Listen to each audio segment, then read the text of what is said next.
thank you. I'm not used to being tethered, so this is going to be tough for me because I'm on a short leash. So I'm going to walk around a little bit and hope this works out okay. Are we still all right, Lee or Cynthia, in terms of sound? This is delightful to see so many people.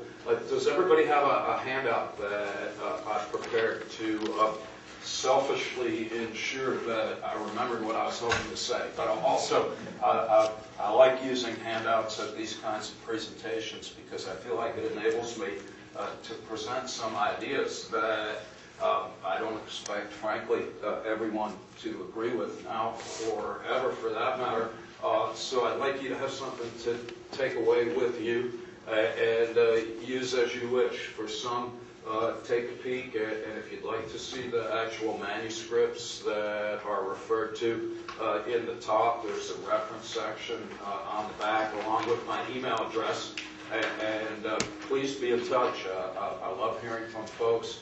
I consider this part of a 10-year ongoing, very dynamic interaction that I've been privileged to be part of with regard to the Ernest Becker Foundation. A lot of the work that I do that I'll describe this evening has been supported by the foundation and frankly instigated by folks like yourselves that have been generous with your time and attention and your questions. And a lot of times I've come to Seattle and I've said ridiculous things and people have said, that's ridiculous. And they're right. And what we do then is we go back to our lab and we design experiments to determine just how ridiculous.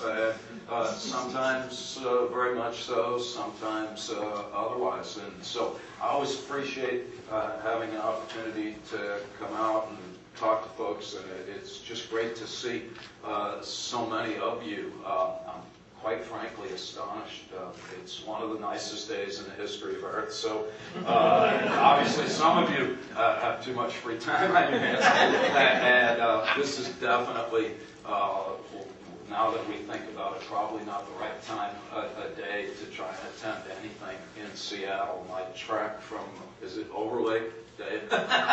From Overlake, you know where that is. I only know that it was 2 hours coming back. I don't recall it taking that long to get there, but a matter for another time. And so it's great to be here. Oh, and one last just early Alzheimer's moment, and that is everyone at this point looks vaguely familiar. And I know that I've seen some of you before, and to the extent that I have, it's great to see you again.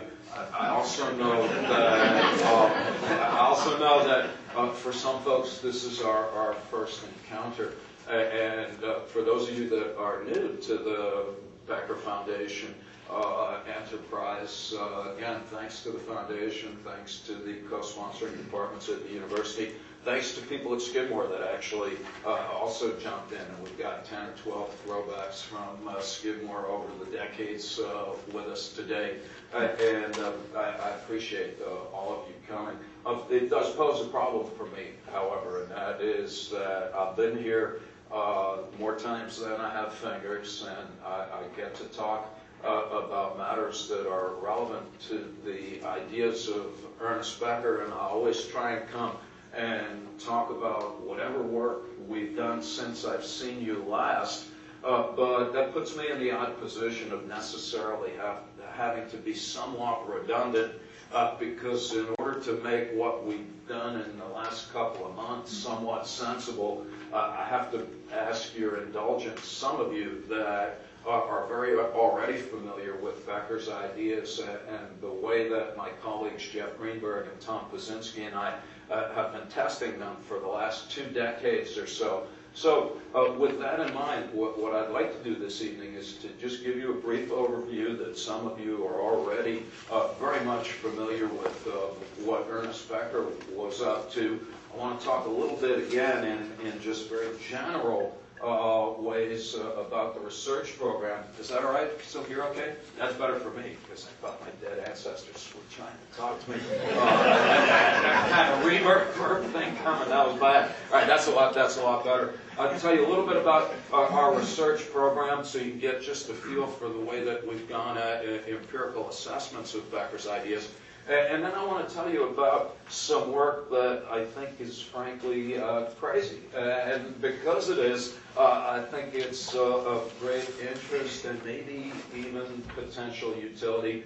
And then the hardest thing for an academic to do will be for me to shut up so that we can talk to each other for a bit and enjoy each other's company. So with that in mind, let's just talk a little bit about Ernest Becker, cultural anthropologist, died young, very unfortunately, at age 49, right before he never found out that he was to win the Pulitzer Prize for nonfiction in 1974, or maybe 74, I suspect, for a book called The Denial of Death. And Becker, who taught in his last years at Simon Fraser University up in Vancouver, was preoccupied for most of his academic life in trying to understand the motivational underpinnings of human behavior. He was more specifically interested in kind of a practical question, or at least it's a practical question that I hope interests all of us, and that's how come people can't get along with other folks who don't share their beliefs about the nature of reality. He was very much concerned that the human race was literally tottering on the brink of self-imposed extinction, that we run the risk of being the first form of life to extinguish ourselves. And a lot of his writings are just relentlessly concerned with trying to understand man's so-called inhumanity to man. And from Becker's point of view, there was no more urgent and pressing question. He really saw the clock ticking because his thought was that if we don't come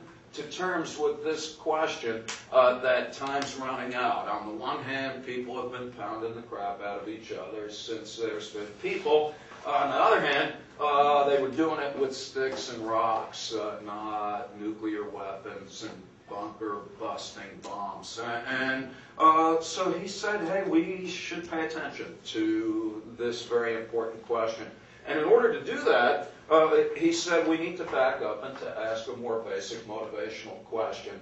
And the question very simply is, why do people do what they do when they do it? And anyone who's familiar with Becker's work will know that little phrase. My original attachment to Becker was because, frankly, I understood what he said. I know that you're a very educated and erudite lot, but whoever remembers back in your school days when you read books that were just so laden with turgid academic jargon that it just seemed like a non-pharmacological intervention for insomnia, and you're like,